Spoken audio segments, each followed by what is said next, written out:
ഞാൻ doctor Ashna's wellness clinic Kannur Koothuparamba.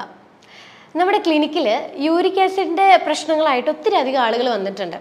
അപ്പോൾ അവരുടെ പ്രശ്നം എന്ന് പറയുമ്പോൾ ഒന്നുകിൽ നമ്മൾ കാലിൻ്റെ തള്ളവിരലിൻ്റെ ഭാഗത്ത് വേദനയും അതുപോലെ ഉപ്പൂറ്റി ആ മടമ്പ് ഭാഗത്ത് നീർക്കെട്ടൊക്കെ വന്നിട്ട് നടക്കാൻ പറ്റാത്തൊരു സ്റ്റേജിലായിട്ടാണ് കുറേയധികം പേഷ്യൻസ് വന്നിട്ടുണ്ടായിരുന്നത്. അപ്പോൾ ഇന്നത്തെ വീഡിയോയിൽ ഞാൻ സംസാരിക്കാൻ പോകുന്നത് എങ്ങനെ എത്ര പഴക്കമുള്ള ഈ യൂറിക് ആസിഡ് എത്ര എളുപ്പത്തിൽ നമുക്ക് കുറയ്ക്കാം എന്നുള്ളൊരു കാര്യത്തെക്കുറിച്ചാണ്.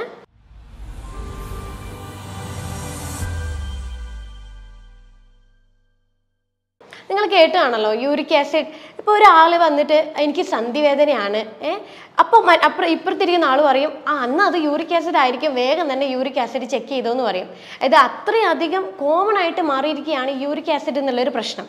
അപ്പോൾ എന്താണ് യൂറിക് ആസിഡ്? ഈ യൂറിക് ആസിഡ് എന്ന് പറയുന്നത് നമ്മൾ കഴിക്കുന്ന ഭക്ഷണത്തിൽ അടങ്ങിയിരിക്കുന്ന പ്രോട്ടീനും അതുപോലെ നമ്മുടെ ശരീരത്തിലെ കോശങ്ങളിൽ അടങ്ങിയിരിക്കുന്ന പ്രോട്ടീനും നമ്മുടെ ലിവറിൽ വെച്ച് വിഘടിച്ച് അതൊരു പ്യൂറിൻ എന്ന് പറയുന്ന ഒരു ഘടകമായിട്ട് മാറും. ഈ പ്യൂറിൻ്റെ നാച്ചുറൽ ആയിട്ടുള്ള ഒരു വേസ്റ്റ് പ്രൊഡക്റ്റ് അല്ലെങ്കിൽ ഒരു മാലിന്യമാണ് ഈ യൂറിക് ആസിഡ് എന്ന് പറയുന്നത്. അപ്പോൾ ഈ യൂറിക് ആസിഡ് നേരെ നമ്മുടെ കിഡ്നിയിലെത്തി അവിടെ നിന്ന് രക്തശുദ്ധീകരണം കഴിഞ്ഞ് മൂത്രം വഴിയാണ് ഒരു 70% യൂറിക് ആസിഡ് പുറത്തോട്ടേക്ക് പോവുക. പക്ഷെ ബാക്കിയുള്ള ഒരു 30% യൂറിക് ആസിഡ് പുറത്തോട്ടേക്ക് പോകുന്നത് നമ്മുടെ മലം വഴിയാണ്. ഈ യൂറിക് ആസിഡ് കൂടിക്കഴിഞ്ഞാൽ നമ്മൾ പറയും അയ്യോ പ്രശ്നമാണ്, അത് പെട്ടെന്ന് കുറയ്ക്കാനുള്ള കാര്യങ്ങൾ ചെയ്തോ എന്നുള്ളത്. പക്ഷേ ഈ യൂറിക് ആസിഡ് എന്ന് പറയുന്നത് എപ്പോഴും ഒരു പ്രശ്നക്കാരനല്ല. കാരണം ഇത് നോർമൽ റേഞ്ചിൽ നിൽക്കുമ്പോഴേ ഇത് നമ്മുടെ ശരീരത്തിന് ഒത്തിരി ബെനിഫിറ്റ് ആയിട്ടുള്ള ഒരു കാര്യമാണ്. അതായത് ഈ യൂറിക് ആസിഡ് ബോഡിയിലുണ്ടെങ്കിൽ നമ്മുടെ പ്രതിരോധം കൺട്രോൾ ചെയ്ത് നമ്മുടെ ഒരു പ്രതിരോധ ശേഷി നിലനിർത്തി കൊണ്ടുപോകാൻ വേണ്ടി ഒത്തിരിയധികം സഹായിക്കുന്നുണ്ട്. അതുപോലെ ഇതൊരു ഹൈലി ആൻറ്റി ഓക്സിഡൻ്റ് ആണ്. അതുപോലെ നമ്മുടെ നാഡികൾ സ്റ്റിമുലേറ്റ് ചെയ്യാൻ വേണ്ടി വരെ ഹെൽപ്പ് ചെയ്യുന്ന ഒന്നാണ് യൂറിക് ആസിഡ്. പക്ഷേ ഇത് നോർമൽ റേഞ്ചിൽ നിന്ന് കൂടുമ്പോഴാണ് യൂറിക് ആസിഡിൻ്റേതായിട്ടുള്ള പ്രശ്നങ്ങൾ നമ്മുടെ ശരീരത്തിലോട്ട് കാണിക്കുന്നത്. യൂറിക് ആസിഡ് കൂടാനായിട്ട് നമ്മുടെ ബോഡിയിൽ പല കാരണങ്ങളായിട്ട് ഉണ്ടാകും. ആദ്യമായിട്ട് പറയുകയാണെങ്കിൽ അത് കിഡ്നി റിലേറ്റഡ് ആയിട്ടുള്ള പ്രശ്നങ്ങളായിരിക്കും. ചിലപ്പോൾ കിഡ്നിയിൽ അത് നെഫ്രൈറ്റിസ് പോലെയുള്ള കണ്ടീഷൻസോ അല്ലെങ്കിൽ കിഡ്നിയുടെ അരിപ്പകളുടെ റേറ്റ്, അതായത് ഗ്ലോമെറുലാർ ഫിൽട്രേഷൻ റേറ്റ് കുറയുമ്പോഴോ അല്ലെങ്കിൽ കിഡ്നി ഡിസീസോ അല്ലെങ്കിൽ കിഡ്നി സ്റ്റോണോ എന്തെങ്കിലും വരുമ്പോഴാണ് യൂറിക് ആസിഡ് കൂടാനുള്ള ആദ്യത്തെ കാര്യം. പിന്നെയുള്ള കാര്യം എന്ന് പറയുന്നത് ഹൈപ്പോതൈറോയിഡിസം, തൈറോയ്ഡ് റിലേറ്റഡ് ആയിട്ടുള്ള പ്രശ്നങ്ങൾക്ക് യൂറിക് ആസിഡ് കൂടുതലായിരിക്കും. അതുപോലെ ഹൈപ്പർ പാരാതൈറോയിഡിസം ഉള്ളവർക്കും യൂറിക് ആസിഡ് കൂടുതലായിരിക്കും. ഷുഗർ, കൊളസ്ട്രോള്, ഇങ്ങനെയുള്ള ഷുഗർ ഇൻടേക്ക് കൂടുതലായിട്ട് വരുന്ന പ്രശ്നങ്ങൾ, ഇതൊക്കെ കാരണം നമുക്ക് യൂറിക് ആസിഡ് കൂടുതലായിട്ടുണ്ടാവും. യൂറിക് ആസിഡ് കൂടിക്കഴിഞ്ഞാൽ നമ്മുടെ ശരീരത്തിൽ ചില ലക്ഷണങ്ങളായിട്ട് കാണിക്കും. അതിൽ ഏറ്റവും കോമൺ ആയിട്ട് വരുന്നതാണ് ജോയിൻസുകളിൽ ഉണ്ടാവുന്ന കുത്തിപ്പറിക്കുന്ന പോലത്തെ വേദന. പിന്നെ ചിലർക്ക് ഭയങ്കര ക്ഷീണമായിരിക്കും, എപ്പോഴും ഒരു അലസതയായിട്ടാണ് ഉണ്ടാവുക. ചിലവരിൽ എപ്പോഴും ഒരു നടുവേദന വന്നുകൊണ്ടേയിരിക്കും. പക്ഷെ ചിലവരിലാണെങ്കിൽ ഈ യൂറിക് ആസിഡ് കാരണം കിഡ്നി സ്റ്റോൺ വന്നിട്ട് അതിൻ്റെ ഭാഗമായിട്ട് യൂറിനിലോട്ടേക്ക് ബ്ലഡ് ചെറിയ തോതിൽ കാണും. ഇതാണ് യൂറിക് ആസിഡ് വന്നു കഴിഞ്ഞാൽ ശരീരത്തിൽ ഉണ്ടാകുന്ന ചിലതരം ലക്ഷണങ്ങൾ. നമ്മുടെ ബ്ലഡിൽ യൂറിക് ആസിഡിൻ്റെ അളവ് കൂടിക്കഴിഞ്ഞാൽ ഇത് ക്രിസ്റ്റൽസ് ആയിട്ട് മാറും. ഈ ക്രിസ്റ്റൽസ് എന്ത് ചെയ്യും? നമ്മുടെ ജോയിൻസിൽ വന്നിട്ട് അടിഞ്ഞുകൂടും. അപ്പം നമ്മുടെ ശരീരത്തിലെ ഈ ശ്വേതരക്താണുക്കൾ ഉണ്ടല്ലോ, ഈ ശ്വേതരക്താണുക്കൾ വന്നിട്ട് ഈ ക്രിസ്റ്റൽസ് ഒരു ഫോറിൻ ബോഡിയാണെന്നുള്ളത് ഐഡൻറ്റിഫൈ ചെയ്തിട്ട് ഇതിനെ പോയിട്ട് അറ്റാക്ക് ചെയ്യും. ഈ അറ്റാക്ക് ചെയ്യുന്ന സമയത്താണ് ആ അടിഞ്ഞുകൂടിയ ഭാഗത്ത് ഇൻഫ്ലമേഷൻ അല്ലെങ്കിൽ നീർക്കെട്ട് വരിക. ഈ നീർക്കെട്ട് വന്ന് അവിടെ വേദന ഉണ്ടാകുമ്പോഴാണ് ഇതൊരു ഗൗട്ടി ആർത്രൈറ്റിസ് ആയിട്ട് മാറുന്നത്. അതായത് യൂറിക് ആസിഡ് കൂടുമ്പോഴേ ജോയിൻസിൽ ഈ ഒരു യൂറിക് ആസിഡ് വന്ന് അടിഞ്ഞുകൂടി ഗൗട്ടി ആർത്രൈറ്റിസ് ആയിട്ട് വരിക. ഇത് തുടക്കത്തിൽ കണ്ടുവരുന്നത് നമ്മുടെ കാലിലെ തള്ളവിരലിൻ്റെ ഭാഗത്തായിട്ടാണ് ഈ ഒരു യൂറിക് ആസിഡ് കൂടിയിട്ടുള്ള ഫസ്റ്റത്തെ വേദന ഉണ്ടാവുക. ഇതൊരു കുത്തിപ്പറിക്കുന്ന പോലത്തെ വേദനയും അതുപോലെ ഒരു മരവിപ്പൊക്കെ ആ ഒരു ഭാഗത്തായിട്ട് ഉണ്ടാവും. ഇതാണ് ഗൗട്ടി ആർത്രൈറ്റിസ് വന്നു കഴിഞ്ഞാൽ തുടക്കത്തിൽ ഉണ്ടാവുക. ചിലവർക്കിത് ഒരു 1-2 ദിവസം കൊണ്ട് മാറേണ്ടതായിരിക്കും. പക്ഷെ നമ്മൾ യൂറിക് ആസിഡ് ഉണ്ട് എന്ന് മനസ്സിലാക്കിയിട്ടും നമ്മളത് ചികിത്സിക്കാതെ ഇതൊരു 3-4 ആഴ്ചത്തോളം അത് നീണ്ടുപോകും. അങ്ങനെ ഇത് കൂടുന്നതിനനുസരിച്ച് മറ്റ് ജോയിൻസിനെ എഫക്റ്റ് ചെയ്യാൻ തുടങ്ങും. നമ്മുടെ കൈത്തണ്ടയിലൊക്കെ എഫക്റ്റ് ചെയ്യാൻ തുടങ്ങും, മുട്ടുകളിൽ എഫക്റ്റ് ചെയ്യാൻ തുടങ്ങും, ഫിംഗർ ജോയിൻസിലൊക്കെ എഫക്റ്റ് ചെയ്യാൻ തുടങ്ങും. അപ്പോൾ ഇത് കുറച്ച് സിവിയർ ആയിട്ടുള്ള കണ്ടീഷനായിട്ട് മാറും. വളരെയധികം സഹിക്കാൻ പറ്റാത്തൊരു വേദനയിലോട്ടേക്കാണ് ഇത് പിന്നീട് പോകുക. അതുകൊണ്ടാണ് നമ്മൾ എപ്പോഴും പറയുന്നത് എല്ലാ 6 മാസം കൂടുമ്പോഴും നമ്മളൊരു ബോഡി ഹെൽത്ത് ചെക്കപ്പ് ചെയ്യണം. എന്തെങ്കിലും ഒരു പ്രോബ്ലംസ് ഉണ്ടെങ്കിൽ അത് നേരത്തെ ഐഡൻറ്റിഫൈ ചെയ്ത് നമ്മളത് ചികിത്സിക്കണം എന്ന് പറയുന്നതിൻ്റെ കാര്യം. ചില ആളുകളിലാണെങ്കിൽ ഈ യൂറിക് ആസിഡ് വന്നു കഴിഞ്ഞാലും ലക്ഷണങ്ങൾ ഉണ്ടാവില്ല. അങ്ങനെയുള്ളവരാണ് ഇത് തിരിച്ചറിയാണ്ട് പോകുന്നത്. അപ്പോൾ ഇത് തിരിച്ചറിയാതെ പോകുന്തോറും ഇത് പിന്നീട് കോംപ്ലിക്കേഷൻസ് ആയിട്ടാണ് മാറാം. ഇത് കോംപ്ലിക്കേഷൻ ആവുക എന്ന് പറയുമ്പം അത് ഹൃദ്രോഗവും രക്തസമ്മർദ്ദം പോലുള്ള പ്രശ്നങ്ങളിലോട്ടേക്കാണ് നീണ്ടു പോകുന്നത്. അപ്പം നമ്മളെപ്പോഴും ഏതെങ്കിലും ഭക്ഷണത്തിൽ നമ്മൾക്ക് എന്തെങ്കിലും ഡയറ്റ് മോഡിഫിക്കേഷൻ ചെയ്യുന്നുണ്ടെങ്കിൽ നമ്മൾ തീർച്ചയായും മനസ്സിലാക്കുക, കൂടുതലായിട്ട് നേരത്തെ ഞാൻ പറഞ്ഞ പോലെ കൂടുതലായിട്ട് പ്രോട്ടീൻ എന്തെങ്കിലും കഴിക്കുന്നുണ്ടെങ്കിൽ അതെപ്പോഴും മിതമായി കൊണ്ടുവരിക. അത്തരം കാര്യങ്ങളൊക്കെ നമ്മൾ എപ്പോഴും ശ്രദ്ധിച്ചിരിക്കേണ്ടതായിട്ടുള്ള കാര്യങ്ങളാണ്. പിന്നെ പറയുകയാണെങ്കിൽ സ്ത്രീകൾ ഈ പീരീഡ്സ് ആയിക്കൊണ്ടിരിക്കുന്ന സ്ത്രീകളിൽ എപ്പോഴും യൂറിക് ആസിഡ് ഒരു ബാലൻസ് ലെവലിലാണ് ഉണ്ടാവുക. കാരണം ഈസ്ട്രോജൻ എന്നൊരു സ്ത്രീ ഹോർമോൺ ഉണ്ട്. ഈ ഈസ്ട്രോജൻ എന്ന് പറയുന്ന സ്ത്രീ ഹോർമോണ് നമ്മുടെ ശരീരത്തിലേക്ക് ഉണ്ടാവുന്ന യൂറിക് ആസിഡിൻ്റെ അളവ് നിയന്ത്രിക്കുകയും അത് മൂത്രത്തിലൂടെ പുറത്തോട്ട് തള്ളിവിടാൻ വേണ്ടിയിട്ട് ഒത്തിരി അധികം ഹെൽപ്പ് ചെയ്യുന്ന ഒരു ഹോർമോണാണ് ഈസ്ട്രോജൻ.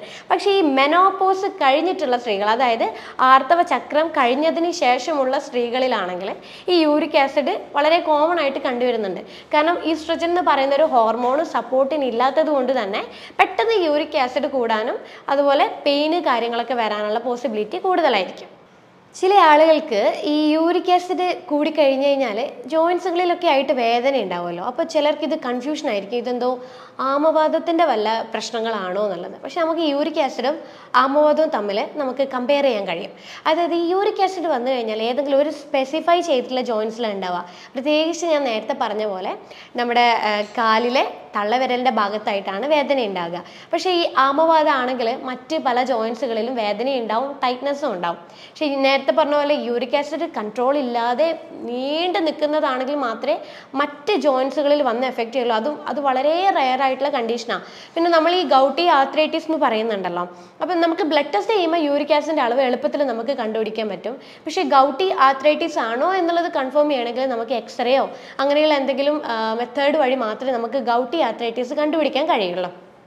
ചില കേസസിൽ യൂറിൻ അസിഡിക് ആവുന്നൊരു സ്റ്റേജ് വരാറുണ്ട്. അതായത് ഡയബറ്റിക് ആയിട്ടുള്ളവരത്, അല്ലെങ്കിൽ നെഫ്രോപ്പതി ആയിട്ടുള്ള കണ്ടീഷൻസ്, പിന്നെ നമ്മൾ ഈ ഫാസ്റ്റിംഗ്, സ്റ്റാർവേഷൻ, അതായത് ഫാസ്റ്റിംഗ് ഒക്കെ ചെയ്യുമ്പോൾ, പിന്നെ ഈ വൈറ്റമിൻ സി അടങ്ങിയ ഭക്ഷണങ്ങൾ നമ്മൾ കഴിക്കാതിരിക്കുമ്പോഴേ, ഇത്തരം സ്റ്റേജസ് ഒക്കെ വരുമ്പോഴേ നമ്മൾ യൂറിൻ അസിഡിക് ആയിട്ട് മാറും. അപ്പോൾ ഈ യൂറിൻ അസിഡിക് ആയിട്ട് മാറുമ്പോഴേ ഈ പുറത്തോട്ടേക്ക് പോകേണ്ട, മൂത്രം വഴി പുറത്തോട്ടേക്ക് പോകേണ്ട യൂറിക് ആസിഡ് പുറത്തോട്ട് പോവാതെ ഇത് കിഡ്നിയിൽ അടിഞ്ഞുകൂടി കിഡ്നി സ്റ്റോൺ വരാനുള്ള ചാൻസസ് കൂടുതലാണ്. അപ്പോൾ ഈ കിഡ്നി സ്റ്റോൺ നമുക്ക് ഈ അസിഡിക് കാരണം ഉണ്ടാകുന്ന കിഡ്നി സ്റ്റോൺ നമുക്ക് എളുപ്പത്തിൽ മാറ്റാൻ പറ്റും. നമ്മൾ യൂറിൻ ഒന്ന് ആൽക്കലൈൻ ആക്കി മാറ്റുവാണെങ്കിൽ പെട്ടെന്ന് ഈ കിഡ്നി സ്റ്റോൺ മൂത്രം വഴി പുറത്തോട്ടേക്ക് പോകുന്നതാണ്. അപ്പോൾ ഈ യൂറിക് ആസിഡ് കൊണ്ടുണ്ടാകുന്ന ഈ ഒരു ബുദ്ധിമുട്ട് നമുക്ക് പെട്ടെന്ന് യൂറിൻ അസിഡിക് ആക്കി ആൽക്കലൈൻ ആക്കി മാറ്റിയിട്ട് നമുക്ക് കുറയ്ക്കാൻ കഴിയും. യൂറിക് ആസിഡ് ഉള്ളവർ ശ്രദ്ധിക്കേണ്ടതായിട്ടുള്ള കുറേ അധികം കാര്യങ്ങളുണ്ട്. നമ്മളിപ്പം ചില ആരോഗ്യ പ്രശ്നങ്ങൾ കൊണ്ടുണ്ടായതായിരിക്കാം, അല്ലെങ്കിൽ ചിലപ്പോൾ നമ്മുടെ ലൈഫ് സ്റ്റൈൽ ഉണ്ടാകുന്ന പ്രോബ്ലംസും ഉണ്ടായിരിക്കാം, അല്ലെങ്കിൽ നമ്മൾ വാട്ടർ കണ്ടന്റ് നമ്മൾ ശരീരത്തിൽ മെയിൻറ്റെയിൻ ചെയ്യാത്തത് കൊണ്ടായിരിക്കാം. ഇത് ഏതെങ്കിലും ഒരു കാരണങ്ങൾ കൊണ്ടായിരിക്കും നമുക്ക് യൂറിക് ആസിഡ് നമ്മുടെ ശരീരത്തിൽ ഉണ്ടാവുന്നത്.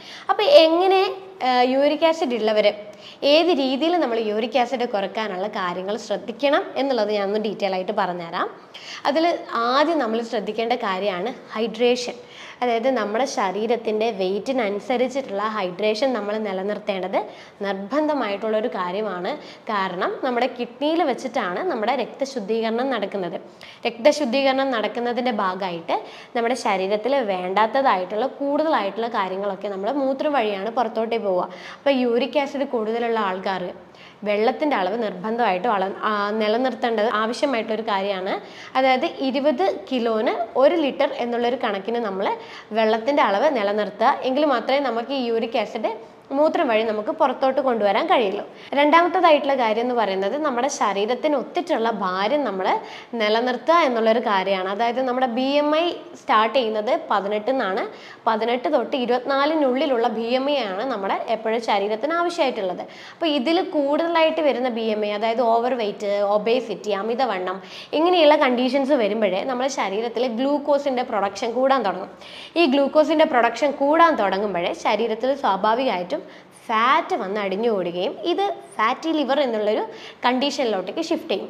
ഈ ഫാറ്റി ലിവർ നേരത്തെ ഞാൻ പറഞ്ഞല്ലോ കാരണങ്ങളിൽ ഫാറ്റി ലിവർ കൊണ്ടും നമുക്ക് യൂറിക് ആസിഡ് വരാമെന്നുള്ളത്.